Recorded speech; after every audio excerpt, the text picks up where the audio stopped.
Hello, everybody, and welcome to another edition of Dynamics Fortnite Fridays. Where we cover everything Dynamics, great and small. Welcome to the dog days of summer, Bart.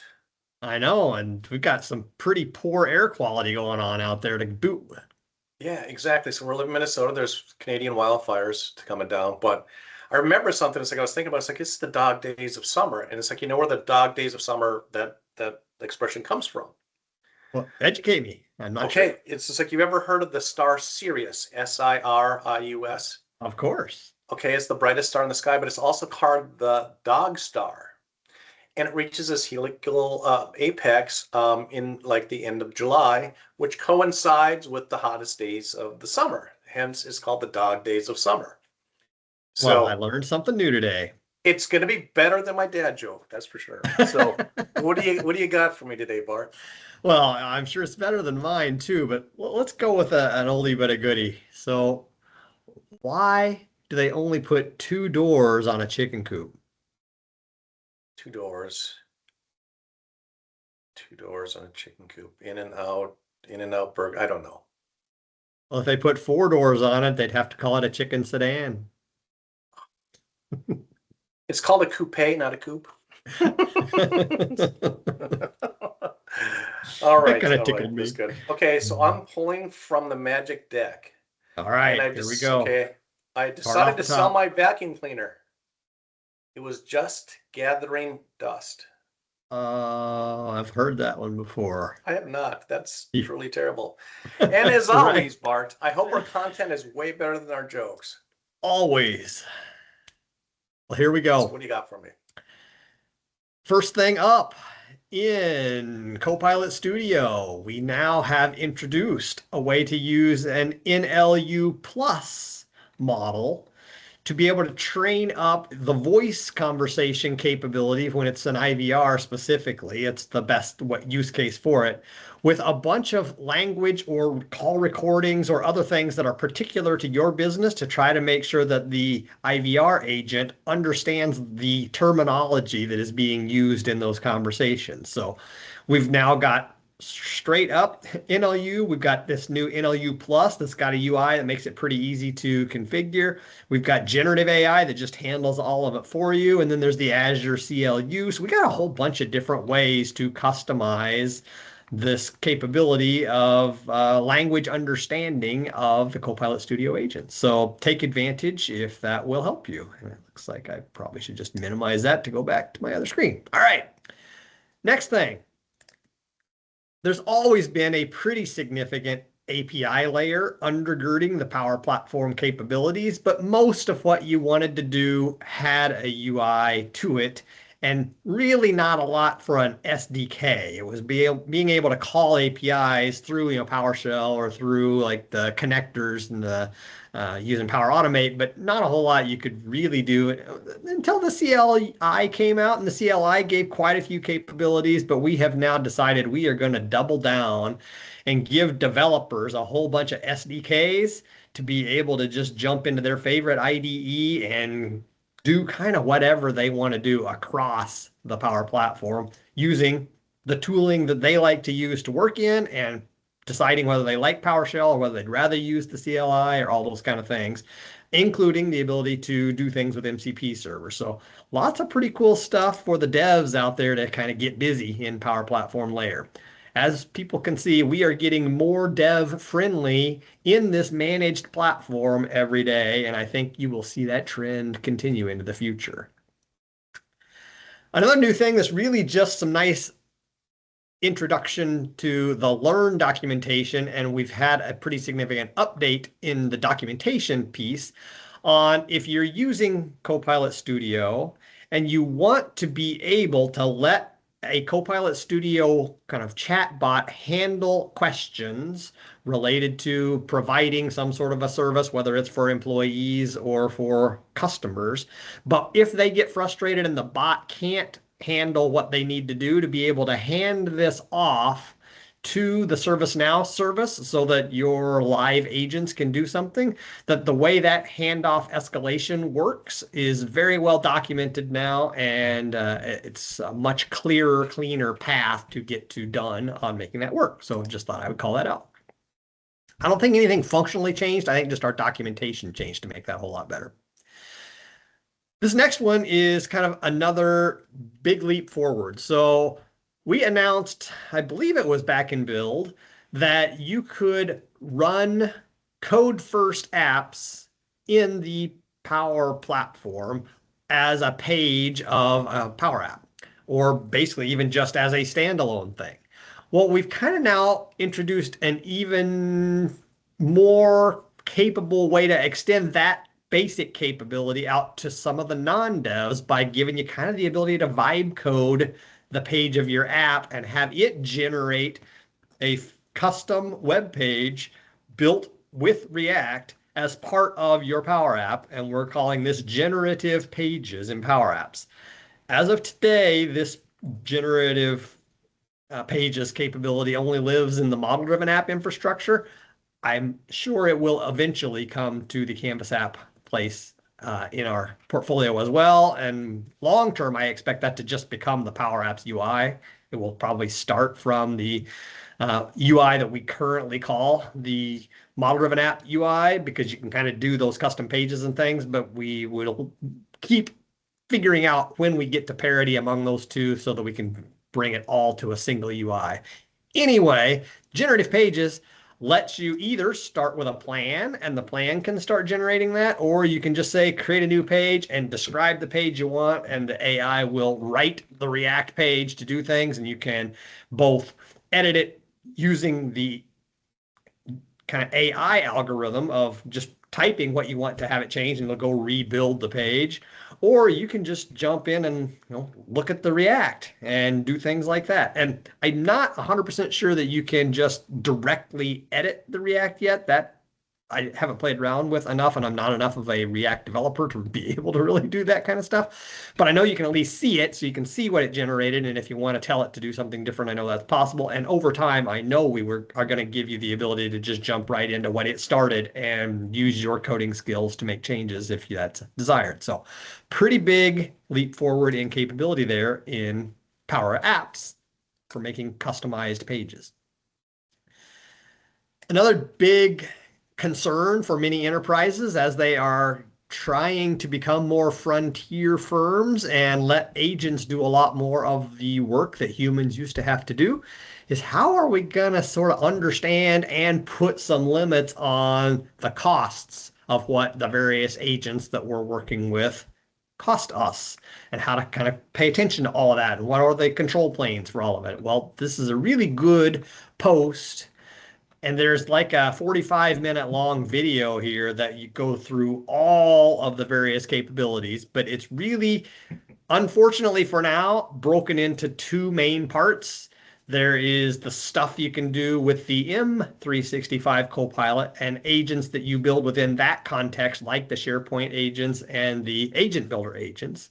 And then there's a whole nother control plane for everything you do in full-on Copilot Studio, which is the Power Platform Admin Center and all the controls that you have there. And across both of those, you've got Purview that's doing all sorts of other stuff where you can implement some other things. So you kind of have three control planes you have to play with, but it's definitely a enterprise grade setup and different ways to put various limits on. And it's just done a pretty nice job of putting at least a good summary around what you have to be aware of to do this at scale and understand what you're doing and how those billing pieces work within what you decide to set up. This I'm not going to actually play, but this is a really, really good interview that I stumbled across between Ryan Cunningham and this guy named Paul Colmsey.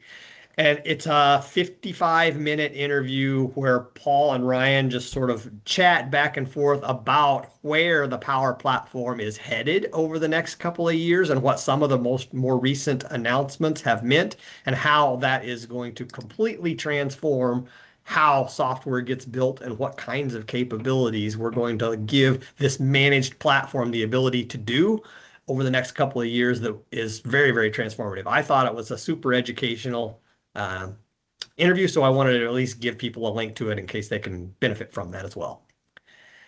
Power Pages. have a couple of new security enhancements. So as you build these pages, one of the things that happens to websites is those websites get scraped, and they get scraped by bots all the time. Google has a bot. Bing has a bot. Other search engines like Google and Bing have bots that are good bots, that are crawlers that go out and they need to be able to scrape this in order to build their indexes that let those things work. And you're probably going to want to let those continue to scrape your websites if they're a Power Pages site so that people can find them in those types of tools. But there's also a whole bunch of bots that you want to make sure and stop from scraping your site because you don't want them to do that. And so we've got now ways to put these rules in place that can distinguish between the legitimate ones and the bad ones. And you can decide how you want to set up your rules for ones that are unknown and put those in place to make sure that only the people that you want to be able to scrape your site have the ability to. And those kinds of rules are called managed rules, and we've now given you more ability to go into the security area of Power Pages and change those managed rules in more flexible ways. So look through the documentation and see what all you can do to make sure that your sites are protected even more than they had been in the past. Model-driven apps have the ability to render charts, and for the past 4 or 5 months, we have added a new capability, if you flipped it on, to let Copilot create a visualization of your data that would show up that you didn't actually pre-program. It would sort of dynamically create that.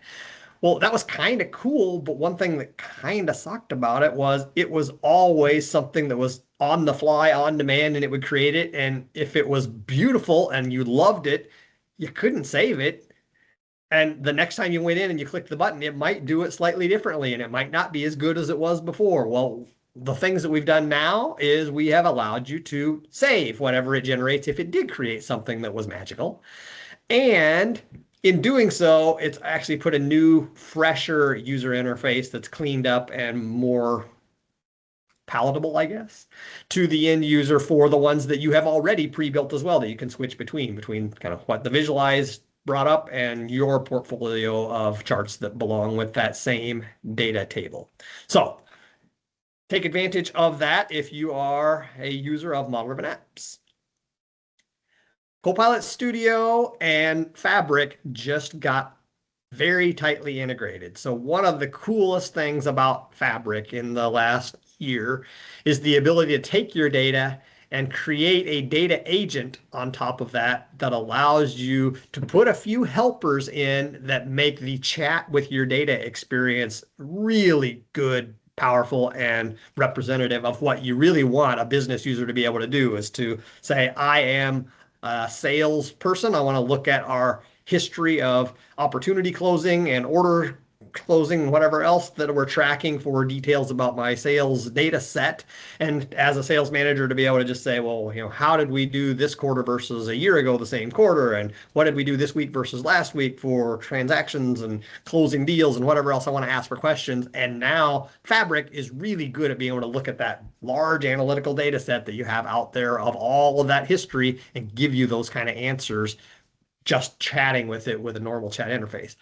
Well, because that's an agent and the agent-to-agent protocol is lighting up fairly quickly in Copilot Studio, you can now go into Copilot Studio on the Agents tab, and you can click New on the I want to connect an agent to this, and you can just pick Fabric and choose the Fabric workspace and which data agent you want it to light up. And if you've got permissions to do that, all of a sudden that is now a connected data agent to your Copilot Studio agent that can answer questions when they are asked that that data agent was able to answer. You just need to give a little description of what that data agent can do, and it's a beautiful integration. So use that. Amazing, man.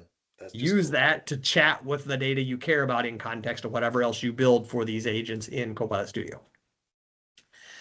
Along with this agentic capability, I ran across this LinkedIn post that is a really good treatise on how to think about the instructions master prompt that's part of your Copilot Studio agent and the various things that you really should be putting in there for sectioning of your tasks, implicit structures, logical flows of what you want it to go do, output formats, making sure that there's nothing extraneous in your output, because you're probably going to use that output in more than just a text interface. You're probably going to dump that into some other platform as a JSON payload or something. Having examples and templates and citing, make sure how it's going to attach the citations in its output, and what tone to use. Just lots of good things that you don't always think about putting in there. So I thought it was worth throwing out as a really good reference material for thinking through making those complete to make your agent do what you really want it to do. I just posted this in here that release wave 2 in the Power Platform and the CE stack, that's all based on Dataverse, is now available in some parts of the world, and it will be available in the North American realm as of August 4th. So just thought I would put a quick link to this so that you know when you want to start turning that on in your dev environments to see what our new functionality of Wave 2 is going to look like, and is it going to break any of your customizations and all that kind of stuff. These last two are really just timing things. We've announced these prompt columns for Dataverse that allow you to use PowerFX and AI prompts to create a new column in Dataverse that's based on the data of other columns and even some related stuff, I believe. So, summarize this and put it into a data field, or whatever else you decide you want to do to let AI actually just write some stuff into a column of a record. And that is going to come out July 29th is the completion, and it's going to start on July 21st, so it's already started. So you may be seeing this now, and if not, you should see it within a week. Then this other one is a new control that in Copilot Studio, as a maker, when you instantiate a tool, one of the things you can do is say, I want this tool to use the author's authentication to this backend tool to do all the things that the tool does. You could also set it up for making it authenticate as the logged on user in order to use that tool. Well, if you think that you want to force it to always be the logged on user as an admin, you can block the ability for the agent author selection to be available to the creators of Copilot Studio agents. So if that's important to you, you now can block it.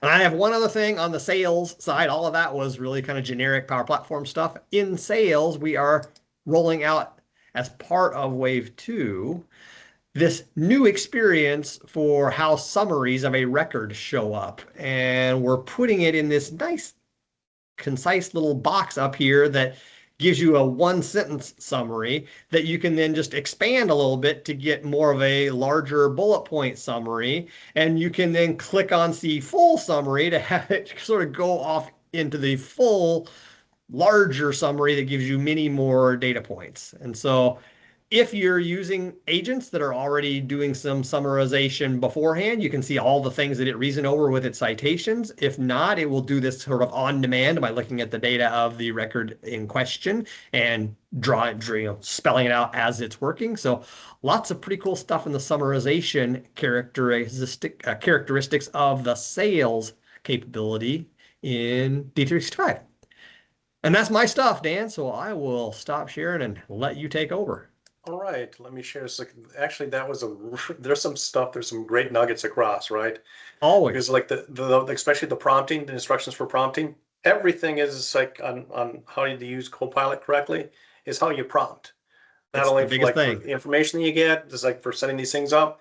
And I prompt the way I write poetry really poorly. Right. So I'm looking at this. I haven't seen this article, so I immediately went to it. It's like, okay, bookmark that for later this afternoon to read. So, but all kinds of good stuff. Naturally, it's like I have a little bit different tact on this. It's like, okay, what's new in the feature set for finance and supply chain, HR, retail projects, and Business Central. So the first thing is what's new in human resources. So starting to make some inroads in human resources. This is planned for 2026 Wave 1 or 2025 Wave 2, if you call it, right? But there's just a few things in this. So first of all, simplify the job posting by generating a description. And this uses a Copilot to generate this description, right? So it makes sure it's comprehensive, it's well structured. Again, it's like if you're not a great writer, I have two daughters that are great writers. Their father doesn't happen to be. They can do it well for the rest of us. You'll actually write down all the job descriptions, all the information that you want to actually do that, and kind of shows where the area is. So again, some things that just make it simple and easier for everybody in human resources using some of that agentic behavior.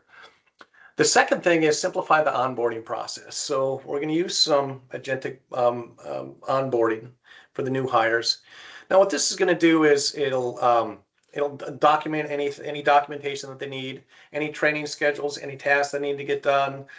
Do they make a tour? Do they have to get a laptop? Do we need to get a login? All those different things will actually simplify that onboarding process, not only for the new hire, but everybody else that has to do things and assign from that, right? And of course, it allows you to tailor that experience by the role or by the department or whatever you need, right? And then also track to make sure that those tasks are done, right? So again, just kind of like a new experience, because they say it's like, okay, it sets the tone for a new employee in the first day of their employment to see if they're going to have a good experience or a bad experience. So that's really important, and I'm glad to see that. Oops. Also on this, just one more thing. So it's integrating human resources with Viva Connections, right? So this allows you to have a centralized dashboard, just one pane of glass for that. And it's like, so you see everything that's related to HR in one place. You can see, the adaptive cards that are integrated into this. It's like, okay, how many days off? How do I get my benefits? It's like, what's my PTO? All those different things you can actually have through Viva now. So again, some new features that are coming out in HR.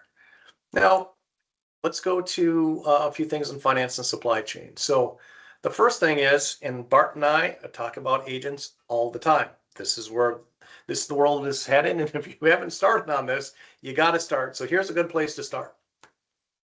So how do you set it up? So first of all, you have to have some prerequisites. You have to have immersive home feature must be enabled in feature management. So I've talked about immersive home in previous shows, I think 2 shows ago. I spent a little bit of time on that, but you have to make sure you turn that on in feature management, because that actually surfaces everything up in the immersive home, what actions I need to take. For instance, if you have the procurement or the vendor communication, you can turn that on. 10.0.44, so, that's got to be up. You have to go to the Dataverse, or actually you have to go to LCS, Open LCS. Now, things are transitioning from LCS to the PPAP, right? But this is still LCS. You actually go into the full details of that of your environment, drill into the system setup, scroll down a little bit, and you'll see something that says Power Platform Integration. Make sure that's turned on, that you have to turn on Copilot for operations, right? You have to go to the environments itself and turn on Copilot. So this is the PPAP, right? The Power Platform Admin Center versus LCS. Again, transitioning across. And then billing must be enabled, because it's like these things cost some money. But it talks about how you can navigate through immersive home or through the search bar and agents or activity agents. There's also individually ones you can actually drill down through the navigation, but we're not going too far into that.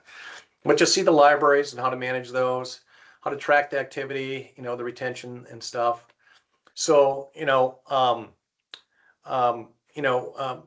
of gives you a step-by-step how to turn this on, right?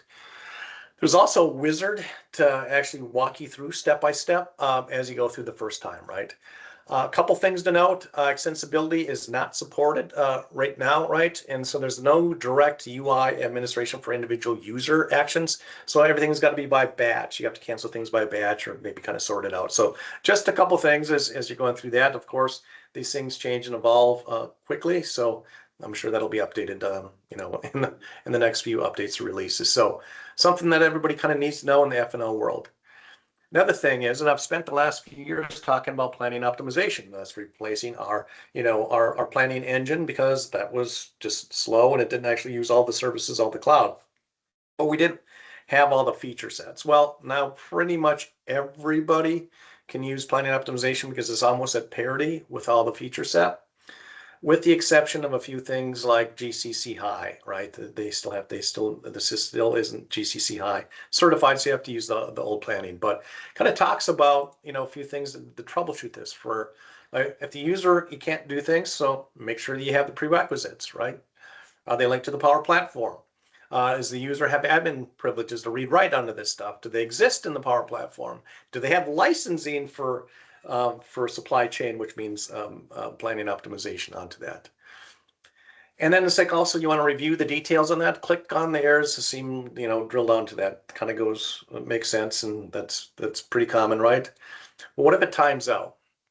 So it's set the timeout after 60 minutes. So what if you have this huge job? Now, normally huge jobs only take a few minutes, but there's might be some factors in there that you need to look at. So first of all, adjust your time fences, right? And the time fence is like, how far do we want to look? How far do we want to look for coverages days? It's like, do we want to look infinitely out for 100 years? No, we don't need to run that calendar because we're not planning anything out 100 years. Certain things, it's like, long-term purchase items, you might look out 3 to 6 months, or, especially if they're imported, but certain production or items are a week or two, right? Look at the explosion date and how far do we actually pull that out, or how much we use for capacity. And also the forecasting time fence. You also want to look at the master plan itself. That's for coverage groups. We also have things for master plans. So if you actually go down and open a tab, you can see actually the plan for how what's the coverage, the explosion. We're looking at capacity. We're looking at quality days, right? Also, do you need to include shelf life? Right? If you're a food company, you certainly do. If you're not, you don't need to. It doesn't matter. Finite capacity takes a lot more processing power because we need to calculate that into finite capacity. Do you really need that, or so you can actually have one run that's infinite capacity and then like a narrowed down filtered run with just the items and work centers you need for finite capacity to schedule around that. So a couple things to make it a little easier that are good updates. You also want to reduce the scheduling time if you possibly can and schedule it at a certain time. If maybe it's like you still have these huge, humongous runs, which I don't see that much anymore, but you might be able to do it at night. Also, plan only what you need, right? So if you use the production lifecycle status. If it's an inactive item, don't plan for it. You don't need to. So make sure that you only set to active items that you're doing, right? So look at like inactive or obsolete items and don't do any of that. You might want to split large jobs into smaller jobs. So it's like you can do it for like multiple plants or multiple, like a certain warehouse or a certain subset of items. If that becomes an issue, so it kind of goes through step by step on how to do that. And then maybe a subset of products to maybe do the upper level and then a lower level, or just, a certain categorization. Review those coverage settings like we kind of talked about before. And then, for the data export timeout, right? So if it times out, you can like run it again. It's like if it's becoming another issue, you want to contact support, right? Again, kind of talks a little bit about time fences. And then let's see what else I found was interesting here. Oh, it talks about can't disable planning optimization. So if you turn it on, you can't turn it off. That turns off the old planning engine. So it's by default. If you need to, if there's something that you really need, that you ran the pre-check to see if you can actually run planning optimization to make sure that it's parity, and then it doesn't work for you, you have to call or make a contact with support, and they'll figure it out. CTP not working with planning optimization the way that you need it to. So a couple things on that, and that's kind of a big deal because any production system or any distribution system uses planning optimization. That's the core of all the planning, execution, inventory control, and distribution within systems or within your system. So the last thing I'm going to talk about is actually kind of a bigger topic, right? It's like, so this is what's new in finance. I'll be covering supply chain in our next show, but I'll kind of go through this in a little bit. So first of all, there's some BPP performance updates. So first of all, we want to manage assets using acquire to dispose. So it's basically a new business process analytics model, right? That we can put that using assets and acquire to dispose, right? So those are fixed assets, meaning you purchase them or dispose of those, or have depreciation and dispose of it, right? You can calculate custom reports. You can make sure that it's like we can reduce errors, get rid of equipment when you need to, kind of run financial projections off that. So that's a nice thing to have. It also empowers users with generative help and guidance on BPA. So I've showed this before, or I've talked about it before, that if you just click on the Copilot button and it's like, ask it a question, make sure you prompt correctly. That's important. But it'll give you that. It'll give you a Copilot generated response instead of having to dig through help on that. The refresh rate on business has been improved, so now it's actually twice a day, so 2 refreshes a day, so this is much more accurate information. And then there's the Copilot approval workflow. So if you're doing budgeting or some planning using BPP, you can use an agentic experience, right, that simplifies the workflow, the creation of that. Again, it's like, you can set the prompt up, but it also helps you through that. So cut down the time and the effort and having to learn some details of that. In core financials, there's some more functions on that. So auto bank rec, right? So there's a matching preview that is linked to the bank results. You can select the matching rules with that, with a manual review before you actually post. And you can see it like a pending review screen, and you can investigate anything that's on those matching results. And then option to receive the bank rec matching exceptions, right? So you can actually get those out. So that's new there. So we've improved the bank account lifecycle management on that. So when we improve the lifecycle, we can go back, activate, modify things, deactivate things, right? And you can config protected fields. We're like, you want to make sure that anything on the bank can't be changed unless it's approved, right? So it requires approval. And then they can review and approve those changes, right? And look at the history, and then so we have an audit trail.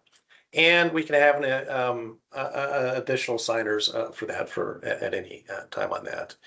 The import remittance advice in D365, so that streamlines that process. So we can automate that customer payment and remittance advice import, so we can actually map that out well. So it matches remittance advice with data that you have from finance. So that's integrated into the customer payments journal and the settlement process for that customer. So there's also reports on that for the settlement statuses, the outstanding invoices, and the cash flow, which is nice. Revalue AR and AP currency across legal entities. This is important because you'd have to do this in each legal entity and then just kind of roll it up. Well, this does it across all legal entities. So let's see if you have a multinational, and then you actually want to get that valuation across all of that in one fell swoop.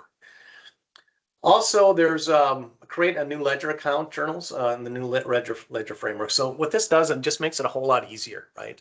So this is for general journals that you're entering, right, and manual journals. They're inefficient, right? Before, it's like we thought it was a good interface. There's actually a better user interface, better framework for it. And this is important, especially at period end when you have to make some adjustments to this. So it's a new set of journals with a new framework, and and then on this release, we really focus on the architecture and make it better, right? So you can do ledger account adjustments, right? It's better for end-to-end processing, for importing, it's got voucher control, different types, and it works with both the OData, right? And data management framework, or the DMF entities on that. So we have the entities into that new framework. So that's kind of cool for the accountants. There's also accounting rules in the new journal, so you can actually set up a page for creating and managing the posting accounts, right? So you got traceability and the audit trail, and then you got versioning of those new framework, or those rules that you're going to put in for accounting posting rules.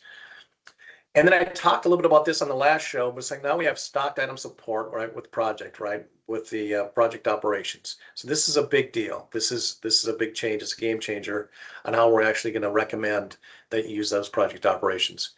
The last thing I'm going to talk about is the Globalization Studio. So, there's Argentina, Poland, Turkey, Singapore, Brazil, United Arab Emirates, right? All kinds of updates, updated for like e-invoicing all across Europe on that. So now if you do any of that international components, or if you're an international customer or partner, you might want to drill down into that to see what those updates are. So again, I'll be covering kind of like a little bit in foreshadowing what's going to be the next wave update for supply chain, and maybe some projects, or what do we have. So, but with that, Bart, we have, you want to talk about the solution updates?